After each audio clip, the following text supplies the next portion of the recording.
Welcome to big news. నేను మీ గౌసుద్దీన్ షేక్.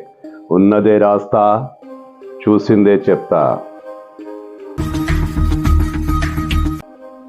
రేవంత్ రెడ్డి ప్రభుత్వాన్ని నేడో రేపో కూల్చేస్తాం. ఇదిగో 3 నెలలు, అదిగో 6 నెలలు, సంవత్సరం లోపల రేవంత్ రెడ్డి ప్రభుత్వాన్ని కూల్చేస్తాం, మళ్ళీ అధికారంలోకి వచ్చేస్తామంటూ పెద్ద పెద్ద ప్రకటనలు చేస్తున్న బీఆర్ఎస్ నేతలకు ఇది బిగ్ షాక్. ఆ పార్టీకి చెందిన ఓ 5 ఎమ్మెల్యేలు కాంగ్రెస్ తీర్థం పుచ్చుకున్నారట. 5 ఎమ్మెల్యేలు కాంగ్రెస్లో చేరేందుకు దాదాపు రంగం సిద్ధమైందట.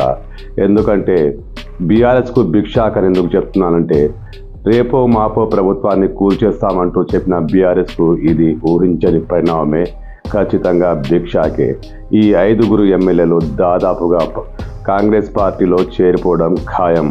వీరితో పాటు కొందరు మాజీ ప్రజాప్రతినిధులు కూడా కాంగ్రెస్ తీర్థం పుచ్చుకున్నట్లు విశ్వసనీయ సమాచారం.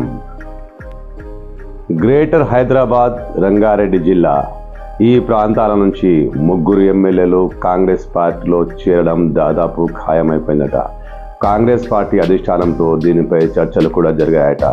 వీరు రేపో మాపో కాంగ్రెస్ పార్టీలో చేరిపోవడం ఖాయం. వీరు కాకుండా గ్రామీణ ప్రాంతాల నుంచి మరో 2 లైన్ క్లియర్ అయిందంట. వీరు కూడా రేవంత్ సమక్షంలో కాంగ్రెస్ పార్టీ కండువా కప్పుకున్నట్లు సమాచారం. అంటే హైదరాబాద్ శివారు ప్రాంతాల్లో బీఆర్ఎస్ ఖాళీ కాబోతోంది. గ్రామీణ ప్రాంతాల్లో మరో 2 కాంగ్రెస్లోకి జంప్ కాబోతున్నారు. ఇది రాజకీయంగా బీఆర్ఎస్కు పెద్ద ఎదురు దెబ్బ. ఖచ్చితంగా బిగ్ షాక్. మరోవైపు ఎమ్మెల్యే ప్రకాష్ గౌడ్, శాసన మండలి మాజీ చైర్మన్ స్వామిగౌడ్లపై కూడా చర్చలు జరుగుతున్నాయి. ఇటీవల మంత్రి పొన్నం ప్రభాకర్ గౌడ్ వీరిద్దరిని కలిశారు. వీరిద్దరి ఇంటికి వెళ్ళి మాట్లాడారు. ప్రకాష్ గౌడ్ ఇంటికి వెళ్ళి దాదాపు 2 గంటల పాటు సమావేశమయ్యారు.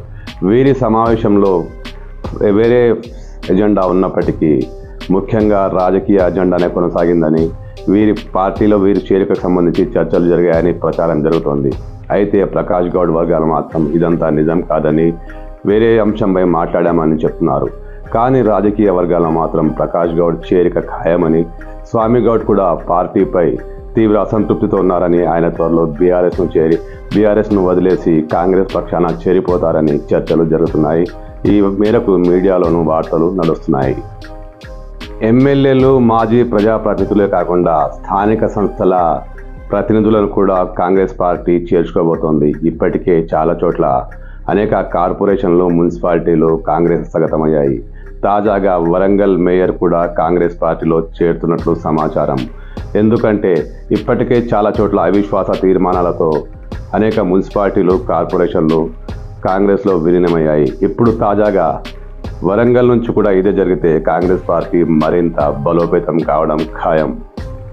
ముఖ్యమంత్రి రేవంత్ రెడ్డి విదేశీ పర్యటన ముగించుకొని హైదరాబాద్కు చేరుకోగానే ఈ 5 ఎమ్మెల్యేలు కాంగ్రెస్ పార్టీలో చేరతారట.